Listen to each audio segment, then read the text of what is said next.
Ah putain, pardon. Oh, pardon. Alors. Eh ben, bon ben, ça y est. Il y a eu du progrès. Ouais, il y a eu un peu de progrès. Là, c'est bon, on a la voiture, on a soudé le pont, on a monté les câbles combinés. Ouais, maintenant, on a acheté une mallette d'outils. Hein, enfin. Voilà, on a acheté le cric, les chandelles. On a des pneus en rab. On a des pneus en rab. On est allé gracieusement prendre. Ouais. On a des Riesland aussi. Des Riesland, faut pas oublier. Et voilà. On peut se lancer maintenant. Ouais, c'est bon, on est prêt à les rouler, puis et du coup, on est allé rouler d'ailleurs. On est allé rouler, puis on a trouvé un petit parking un peu éloigné. On a essayé un peu de faire 2-3 ronds, tout ça. Puis on a eu un peu des difficultés. Ouais, c'était un peu galère parce que la voiture elle raccroche. On commence à glisser, puis la voiture raccroche, ou on a du mal à la faire partir. On comprend pas trop ce qui se passe. Voilà, c'est dur le drift en fait, hein.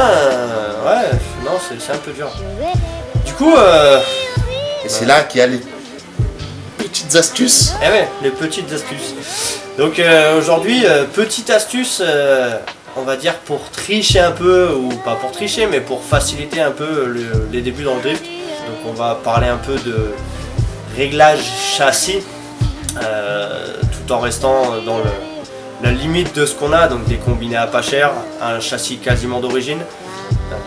Mais déjà ça peut faire évoluer les choses, ça peut changer les choses. Et puis on va parler de fiabilisation, histoire de pas se retrouver en rade alors qu'on commence à peine. C'est pas bête. Pas tomber en panne. Les 2-3 trucs à regarder quand on achète la voiture. Et puis voilà, hein, ce sera déjà un bon début à faible coût. Faible coût, à 0 coût tu veux dire? Non? Ouais, question fiabilisation, peut-être va falloir un peu sortir le porte-monnaie, mais bon. On peut se débrouiller, franchement, on peut se débrouiller. Bon, bah on va voir ça. Allez, parti. Alors, explication du carrossage, bouge pas, j'arrive. L'accessoire, il est là. Une magnifique roue avec un magnifique pneu. Épais. Donc l'explication du carrossage, vous pourrez même le faire chez vous. Je vous expliquerai vite fait à la fin comment faire. Donc le carrossage, quand on roule stance, quand on roule comme ça, hein, imaginons que moi je suis dans la voiture. Donc ça c'est le cul de la voiture, ça c'est l'avant de la voiture. On prendra toujours la roue arrière extérieure comme base de carrossage, d'accord? Donc, qu'est-ce qui se passe quand ma roue extérieure, là, elle veut glisser? Et bien, j'ai beau la pousser, si je touche un peu, vers le bas, ça glisse, hein? Mais bon, franchement, je galère. Du coup, qu'est-ce qu'on fait? On roule stance, bon, à la limite, mais du coup, on met des bras de carrossage, et on met du carrossage positif. Alors là, j'exagère la chose, d'accord, hein? Mais quand on met du carrossage positif, qu'est-ce qui se passe? Ça glisse tout seul. Voilà tout simplement l'explication du carrossage. Pourquoi on cherche à mettre un carrossage à 0 ou positif? Parce que forcément ça aide à la glisse. Si vous voulez faire le test chez vous, tout simplement, vous mettez votre main comme ça là et vous essayez de pousser votre main. J'enlève le gant parce qu'il fait noir sur noir. Mettez votre main, vous essayez de pousser comme ça, vous voyez qu'il y a de la résistance. Quand vous faites comme ça glisse. Voilà. Explication du carrossage. A noter que même si c'est du 17, et que même si c'est un pneu épais, ça marche, peu importe. Hein. Ah oui, peu importe la taille du pneu. La taille du pneu, que ce soit du 12 ou du 22, ça, le résultat sera le même. La physique reste la même. Voilà. Allons au pont. Oh merde. Donc en hauteur d'origine, grosso modo, disons que voilà, on a un carrossage à peu près standard. Maintenant, on fait du stance et on rabaisse. Qu'est-ce qui se passe? Merde. J'ai raté, chef. Il a cassé ses amortos. Oh, oh. Donc là, plus on rabaisse, plus la roue arrière elle prend du carrossage. Et plus on rabaisse, et plus ça prend du carrossage.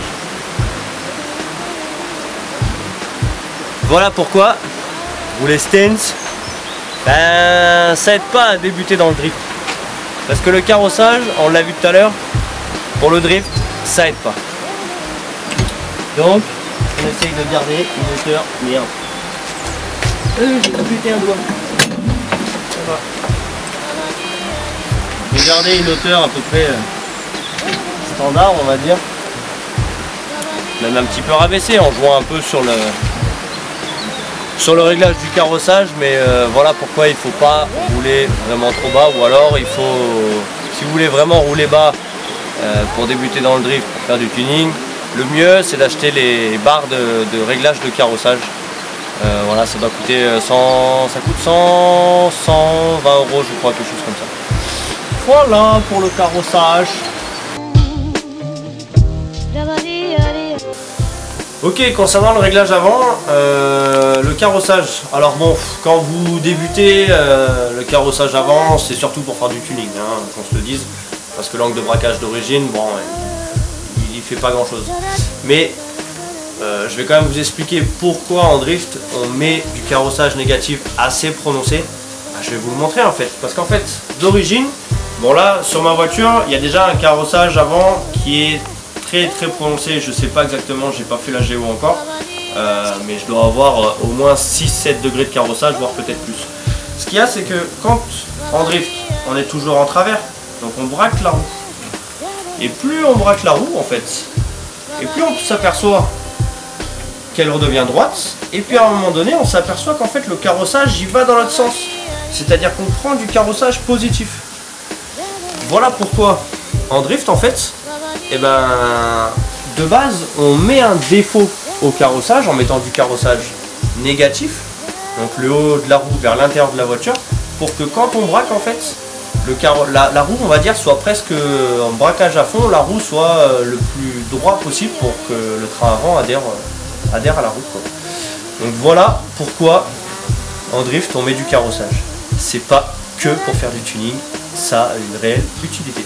Mais d'origine, voilà, comme vous n'avez pas un angle de braquage de folie, si vous y touchez pas, si vous voulez y toucher, faites-vous plaisir, mais sinon ce ne sera pas très important et ça ne changera pas énormément votre ressenti au niveau de la conduite. Voilà.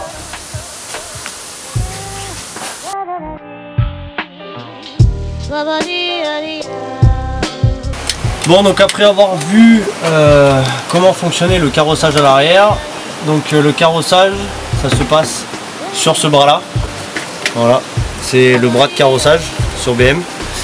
Donc en fait on voit ici, il faut qu'on voit clairement qu'il y a une bague qui est excentrée par rapport à la roue. Donc on voit donc la vis qui maintient la barre de carrossage, donc cette vis là, et en fait on voit que tout autour il y a une bague qui est excentrée. Je sais pas si on le voit clairement sur la vidéo. Donc ce qu'on fait, c'est que voilà, on dévisse ça et en tournant la vis de l'autre côté, on tourne la vis de l'autre côté, là on regarde, mettons au même endroit que tu étais. Donc quand on bouge ça, on voit la bague excentrique qui se déplace. Voilà, quand on tourne, la bague excentrique elle se déplace.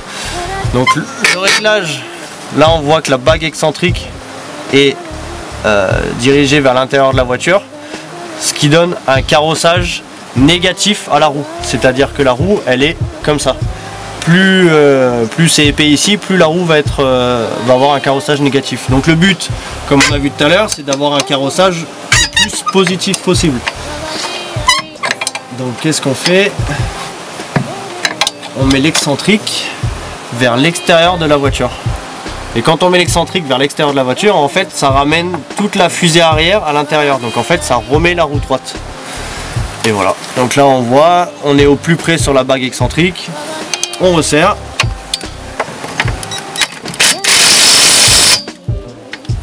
Et l'histoire est jouée, il n'y a plus qu'à faire l'autre côté.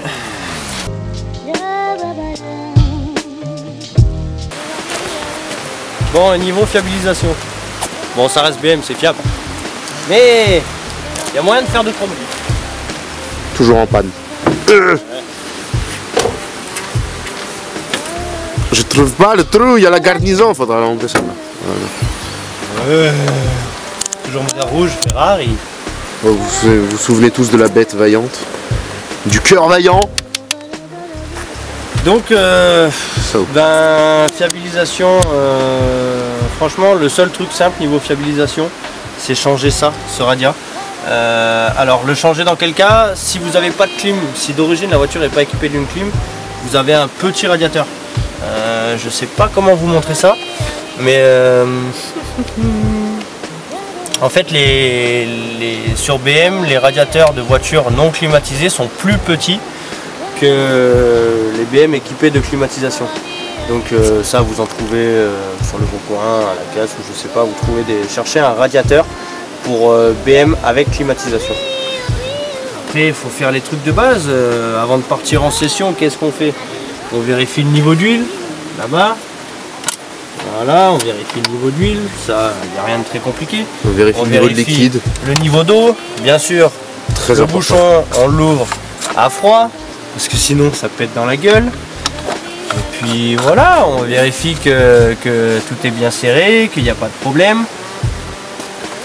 Il n'y a pas grand chose à faire au final. Vérifie la pression des pneus, très important. On vérifie la pression des pneus. Les choses à vérifier après, quand vous mettez des combinés sur BM, à la limite, c'est les coupelles arrière. Vérifiez toujours les coupelles arrière, juste ici.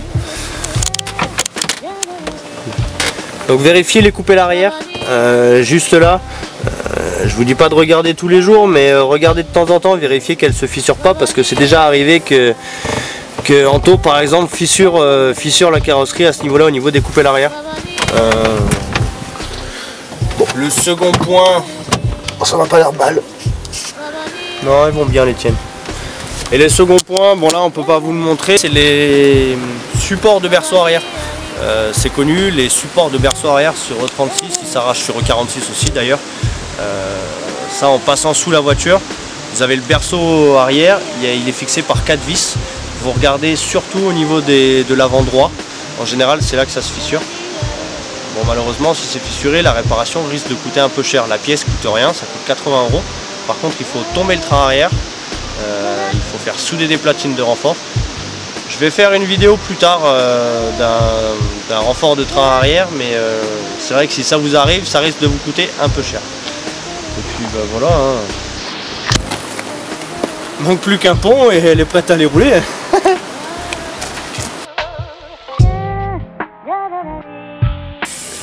Ah, et au fait, pour les pneus à l'arrière, tu mets combien? Allez, pour être nickel, 3 bars. Après, passer 3 bars, ça sert plus à grand chose, mais franchement 3 bars ça suffira. Ok. Bon, voilà. La voiture est réglée. Tout a l'air de bien se passer. Les niveaux sont bons, on a tout vérifié sur la voiture. Tout roule et bah voilà, maintenant la question qu'on se pose c'est quoi? Il n'y a plus qu'à. Ouais. Et où va-t-on aller? Telle est la question. Et du coup, ben voilà, pour toutes les personnes qui se posent la question de où aller s'entraîner, où aller rouler, alors il y a des choses qu'on ne peut pas vous conseiller parce que voilà, on n'a pas le droit de vous le dire. Mais sinon, pour tout le reste et pour tout ce qui est autorisé, vous avez partout en France des journées drift qui sont organisées. Alors si vous voulez avoir le détail de ces journées, il y a un groupe sur Facebook qui s'appelle Drift Save France, on vous mettra le lien en description, qui regroupe tous les événements des journées drift, donc vous pourrez aller voir un peu ce qui se passe autour de chez vous. Nous dans le sud de la France, on a Extreme Drift, voilà, qui organise les journées au Driving Centers qui est au circuit du Castellet. Et voilà, au niveau du budget d'une journée roulage, disons que l'inscription, participation pour rouler sur le circuit, c'est aux alentours des 200-220 €. Je sais qu'ailleurs en France, il y a des journées qui peuvent descendre peut-être jusqu'à 150 €, j'ai plus les chiffres en tête. Pour l'instant c'est un peu trop loin pour nous, donc on les regarde pas trop. On s'éclate déjà pas mal au Driving Center. Vous pouvez déjà commencer par ça, en plus vous rencontrerez d'autres drifters voilà, qui pourront vous donner des conseils, vous pourrez vous faire de nouveaux potes. Franchement, aller rouler sur circuit, c'est vraiment une super bonne expérience. Et puis ça permet de rouler en sécurité, et encadré, et franchement c'est le top. Vous apprendrez bien plus vite. Voilà. Et puis questions techniques, comme d'habitude, si vous avez des questions techniques ou même peu importe, qui a un rapport avec la voiture ou le drift, n'hésitez pas à les poster en commentaire. Sinon sur notre page Facebook French Riviera Drift, vous nous envoyez un message privé, on y répondra avec plaisir. Voilà. D'ailleurs, pour ceux qui veulent, on sera au Castellet, le 7 avril. Le 7 avril. Journée organisée par Extreme Drift, donc ceux qui veulent venir nous voir, venez nous faire coucou, Josiane sera là, vous la voyez pas. Enfin, si elle est prête. Voilà, si elle est prête, Inch'Allah. Voilà, vous chercherez une S13 blanche et une E30 orange sous une tonnelle bleue. Dans la théorie, ça devrait être ça. N'hésitez pas à venir faire coucou, on vous accueille avec grand plaisir. Ah, et non, j'ai oublié de dire. Parce que les questions techniques, vous pouvez nous les poser à nous. Mais aussi sur Facebook toujours, vous avez le groupe Drift Safe France qui regroupe un peu tous les événements, et vous avez d'autres groupes Drift Safe, technique et préparation et Drift Safe occasion. On vous mettra tous les liens en description. Si vous cherchez de la pièce d'occasion, ou bien si vous avez un pépin et que vous voulez avoir une réponse assez rapidement, voilà, n'hésitez pas à aller sur ces groupes, et il y a énormément de monde, et je pense qu'il y aura toujours quelqu'un pour pouvoir répondre à votre question, ou il y aura toujours une pièce qui correspondra à ce que vous recherchez. Voilà, écoute, on va se remettre au boulot sur Josiane, parce que si on veut qu'elle roule, il y a encore un peu de taf. Si vous voulez qu'on soit là le 7, il va falloir nous laisser tranquille. C'est ça. Allez, on vous aime quand même. Abonnez-vous. Il l'a dit, on s'abonne.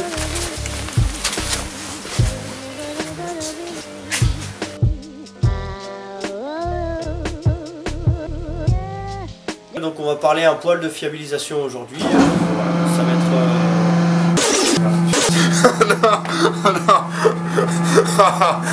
non. Je suis fané. Ah, c'est pas grave, je suis juste de reprendre.